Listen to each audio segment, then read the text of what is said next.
आइए आज बात करते हैं ट्रायंगल का। ये इंपॉर्टेंट थ्योरम है, थेल्स थ्योरम या इसे बीपीटी या बेसिक प्रोबेबिलिटी थ्योरम, ये तीनों नाम से जाना जाता है। क्वेश्चन पूछने के लिए ये बीपीटी भी पूछ सकता है, थेल्स थ्योरम भी पूछ सकता है, बेसिक प्रोबेबिलिटी थ्योरम भी पूछ सकता है प्रूफ करने के लिए, या आपको ये स्टेटमेंट दे देगा, आप बोलेगा कि प्रूफ दैट। मीन्स स्टेटमेंट क्या कर रहा है बीपीटी का? If a line is drawn parallel to one side of triangle to intersect the other two sides in distinct point, then the other two sides are divided in the same ratio. Means what? Language क्या मतलब करना चाह रहा है, आप समझना चाहते हैं तो फिगर से देखिए। करा क्या, एक ट्रायंगल है एबीसी, एबीसी में किसी के साइड के पैरेलल, तीनों साइड में किसी के पैरेलल एक लाइन ड्रॉ कीजिए जो पैरेलल हो थर्ड साइड के। तो जो दो लाइन इंटरसेक्ट करेगा बचे हुए दो साइड को, उस सेम रेशियो में उसे डिवाइड करेगा। मीन्स क्या, मान लीजिए बीसी के पैरेलल एक लाइन खींच देते हैं हम, डीई, डी लाइन खींचे जो बीसी की क्या है, पैरेलल है। तो कर रहा है क्या, जो डी और ई टच करता है किसको, ए बी एंड ए सी को, डिस्टिंक्ट पॉइंट पे डी एंड ई पे। तो कह रहा है कि अगर ऐसा हुआ तो AD by D B equal to A by E C, इसी को कहते हैं थेल्स थ्योरम या बीपीटी या बेसिक प्रोबेबिलिटी थ्योरम। सही है। क्या कर रहा है, किसी भी ट्रायंगल में एक साइड ड्रॉ कीजिए पैरेलल, किसी भी एक साइड के, जो बचे हुए दो साइड को दो डिस्टिंक्ट पॉइंट पे इंटरसेक्ट करता हो, तो वो साइड इतना बाय इतना इक्वल टू इतना बाय इतना, यानी सेम रेशियो में डिवाइड होगा। सही है, तीनों समझ गए होंगे। If a line is drawn parallel to one side of a triangle, किसी भी ट्रायंगल में किसी के पैरेलल, आप एसी के पैरेलल भी ड्रॉ कर सकते हैं, बीसी के पैरेलल ड्रॉ कर सकते हैं, या एबी के भी पैरेलल ड्रॉ कर सकते हैं। जब भी ड्रॉ कीजिएगा बचे हुए दो साइड को इंटरसेक्ट करेगी वो लाइन जो पैरेलल आपने ड्रॉ किया है। कर रहा है क्या, यहां इंटरसेक्ट करेगी, वो सेम रेशियो में वो दोनों लाइन को बांट देगा। कौन?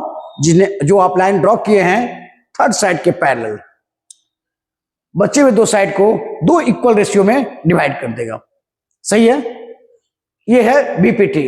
ये जब ट्रायंगल में पाइथागोरस थ्योरम था वो इंपॉर्टेंट हुआ करता था।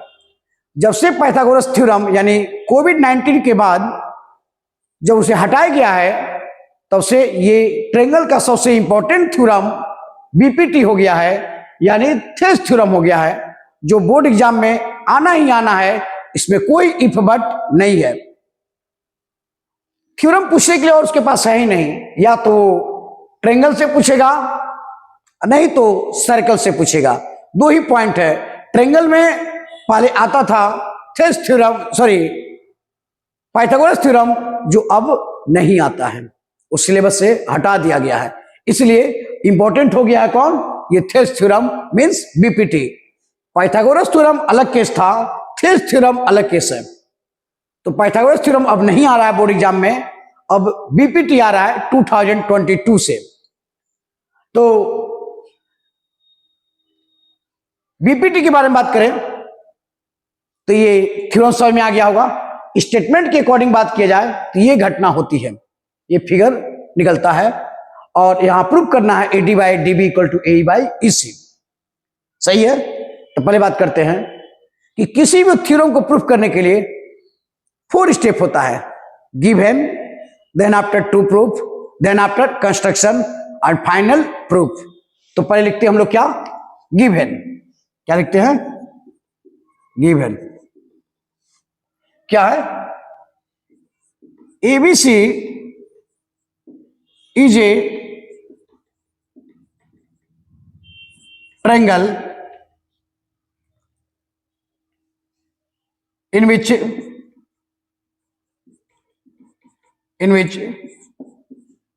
D parallel to BC, ये मैं नहीं कर रहा हूं, ये स्टेटमेंट थ्योरम ही कर रहा है।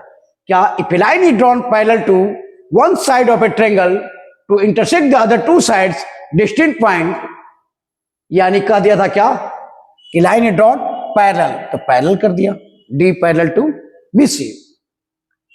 अब लिखते हैं क्या? टू प्रूफ, ये यही प्रोसेस है। पहले टू प्रूफ नहीं लिख सकते हैं, या पहले आप प्रूफ नहीं लिख सकते हैं, आप पहले कंस्ट्रक्शन नहीं लिख सकते हैं। आपको सबसे पहले given, then after to proof. To proof में क्या करना है?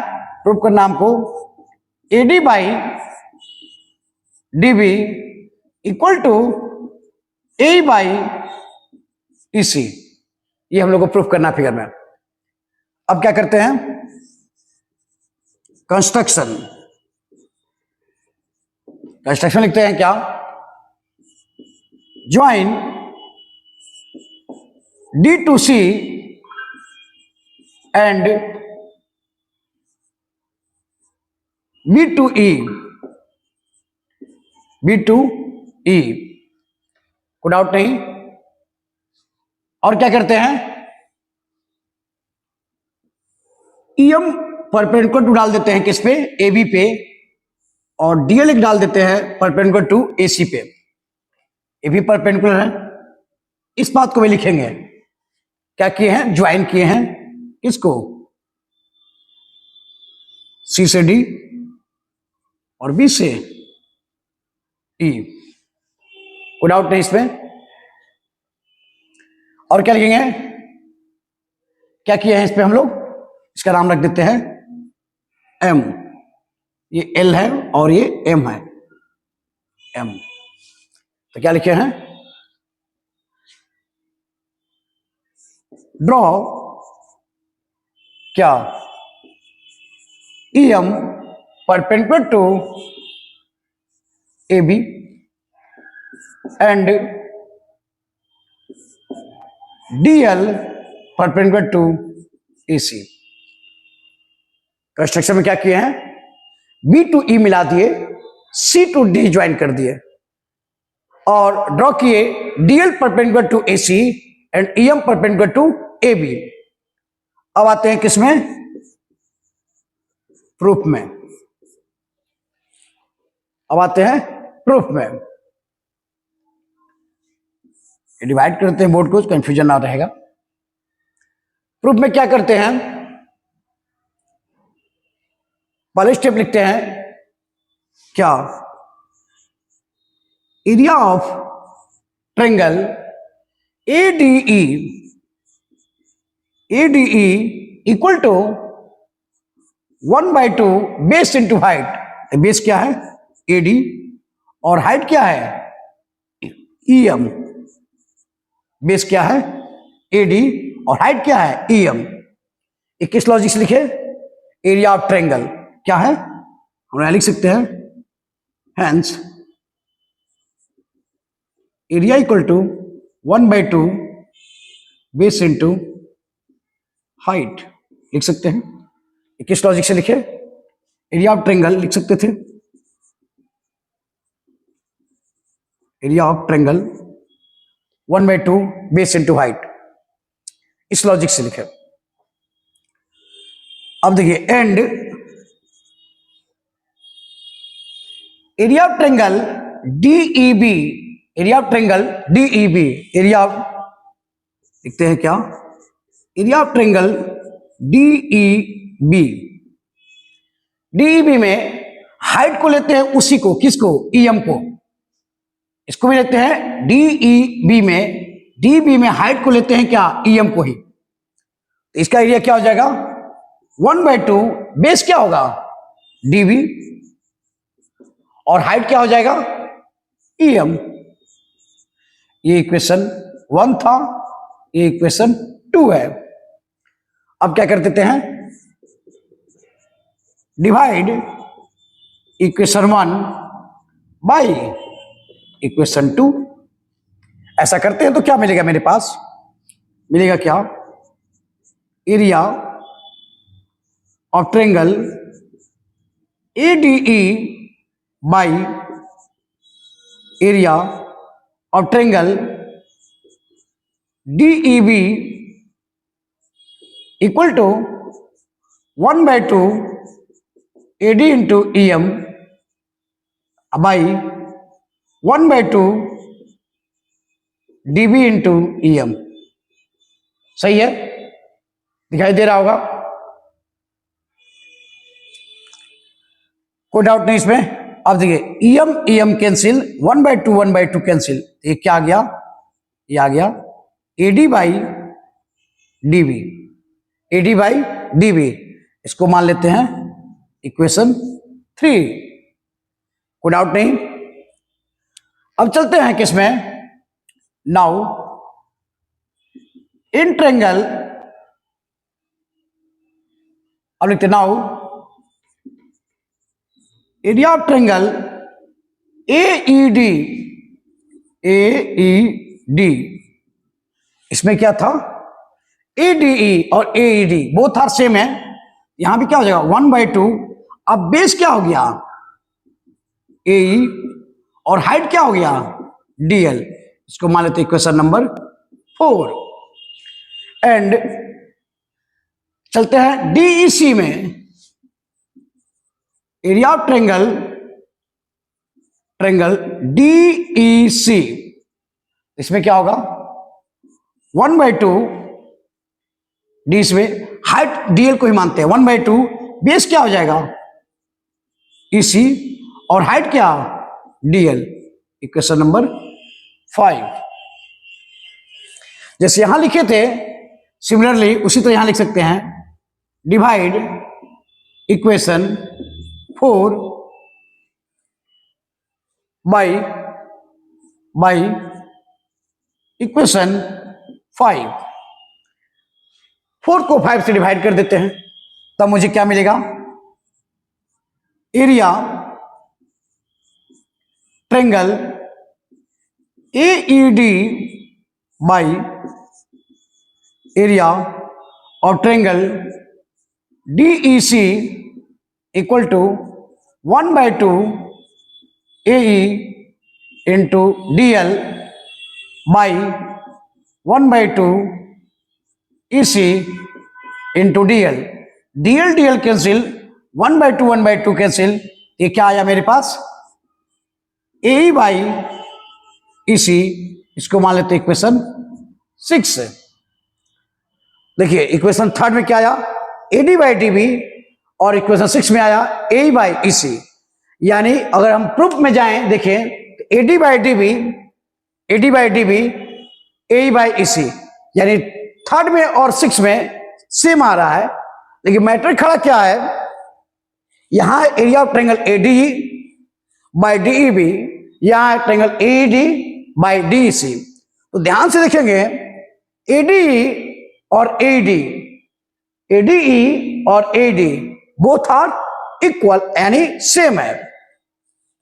और 9th एक लॉजिक है कि सेम बेस पे बने हुए, सेम बेस और दो पैरलाइन के बीच में बने हुए ट्रायंगल का एरिया आपस में इक्वल होता है। और यहां देखिए DEB और DEC दोनों सेम बेस पे बना हुआ, किस पे D पे, और दो पैरलाइन के बीच में D और BC के बीच में बना हुआ, इसलिए वो दोनों क्या हो जाएगा equal. So equation from equation 3 and 6 AD by DB equal to AE by EC proof. लेकिन इसी बात को हम लोग लिखेंगे, तो पहले लिखते हैं क्या, या लिख सकते हैं क्या, यहीं पे we no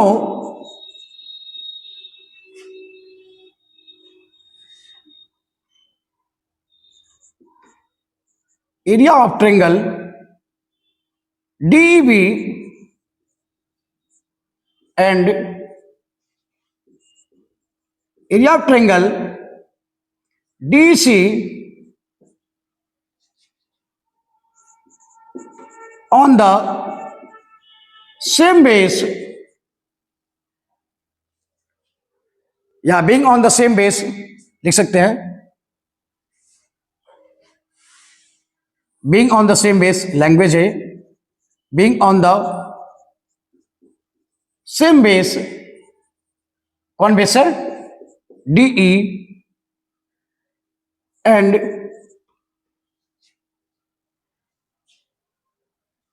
and between two parallel lines, two parallel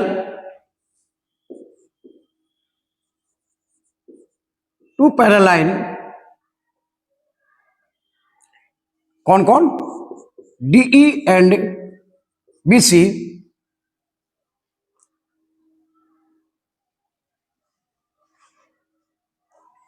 we know area of triangle ADE, सही यहां तक, between the two parallel lines D and BC, space की कमी है इसलिए, between same parallel lines D and BC, इसको given को मिटाते हैं ताकि स्पेस मिले मेरे पास।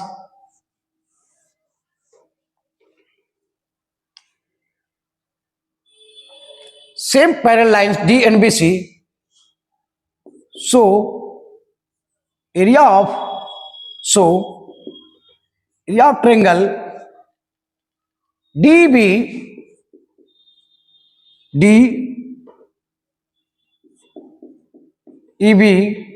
equal to area of triangle DEC,